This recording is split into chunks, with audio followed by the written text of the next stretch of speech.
Një zjarr i qëllimshëm ka përfshirë në orët e para të mëngjesit të kësaj të marte një mobileri në lagjen 28 nëntori në Vlorë. Siç shihet në këto pamje, rreth orës 3 të mëngjesit, një person i maskuar është filmuar nga kamerat e sigurisë teksa i afrohet objektit, thyen xhamin e derës me një çekiç dhe më pas, duke përdorur një bidon të mbushur me benzinë, i vë flakën mobilerisë.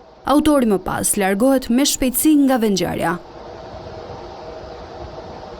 Flakët u vënë re nga një fqinj, i cili më pas ka njoftuar menjëherë pronarin e biznesit Eduard Aliko. Ky i fundit ka mbërritur në vendngjarje vetëm pak minuta më pas dhe ka parë se kati i parë i mobilerisë ishte përfshirë tërësisht nga zjarri.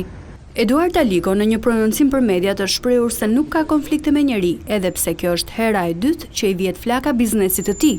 Unë nuk kam ndonjë konflikt dhe nuk jam njeri konfliktuar, jam shumë paqësor, megjithatë mendoj që lë drejtësisë shërbim i cili është i detyruar të bëjë sepse kamerat janë aty, personi është i dukshëm dhe mendoj se shumë shpejt do të barë ngjarja. Forcat zjarrfikse kanë bërë të mundur shuarjen e flakëve, megjithatë dëmet materiale janë të konsiderueshme.